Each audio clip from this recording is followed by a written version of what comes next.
Hello and welcome to the Luminous Sunflowers Layering Stencil tutorial. This is one of the new stencils in our June 2022 stencil release.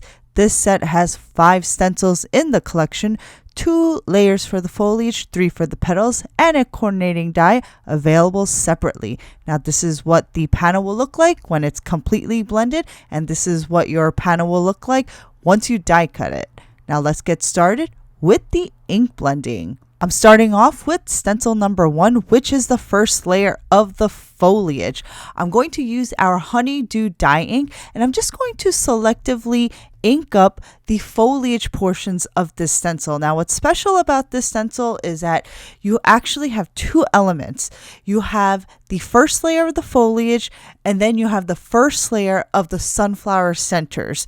And the sunflower centers, they have an etched circle around those areas, and you can clearly see them on the screen here because they are dyed brown, because I've previously ink blended with our found topaz in this area right here. So those areas I added the etched 6, and you could do this after you ink blend the petals, but I'm just going to do it at the same time that I'm blending the foliage. So I use found topaz for that initial layer, but I'm going to go in with our dark roast dye ink, and I'm just going to add a little bit of shading with the dark roast inside the base layer for the centers to add additional dimension. We're going to add another dark roast layer to that round brown center on the bottom right hand portion of the panel, and that's going to be on stencil number 2, and I will show you in a little bit what I mean. So this is stencil number 2, and you can see there's a big etched 2 on the left side here. There's also a big etched 1 on the first stencil as well, which I forgot to show you guys, but it is there. So I'm just going to line up stencil number 2. It's very easy to line up the foliage portions. I'm going to tape it down with some thermoweb purple tape, and then I'm going to begin blending the second layer of the foliage with our Spring Salad Dye Ink, and I'm just using one of our standard size brushes, and I'm going to selectively ink the second foliage layers. And there is one additional element on the stencil, and that's the second layer of the sunflower center, and that is circled here. There's an etched circle and an etched number 7 right next to there.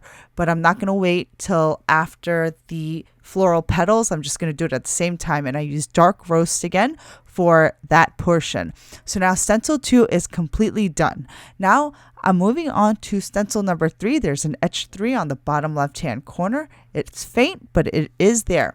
So I'm going to tape this down onto my cardstock, and I'm going to go ahead and ink blend this layer with our Vanilla Frosted Cupcake Dye Ink, and it's the lightest layer of our petals.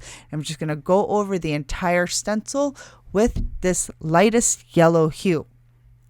Once stencil number 3 is done, I'm going to move on to stencil number 4, which is the second layer of my sunflowers, and I'm using our Beach Blondie Dye Ink. And then for stencil number 5, I'm going to use our Amber Citrine Dye Ink, and all 3 yellow inks are part of the Citrine Collection Layering Inks. We have them in a regular size ink pad bundle, and then we also have all of the yellow inks in a little mini bundle of 4 mini ink cubes. So that is the last layer, the Amber Citrine layer. If you didn't ink blend the sunflower centers, the brown portions, at the same time that you ink blended the foliage, right now would be the time where you would go in and do the brown layers. So that is it for our Luminous Sunflowers 6x6 inch stencils. This creates a beautiful large cluster that you can just put on a card front and throw on a sentiment to make an easy card. Thank you so much for watching, guys. I'll see you next time.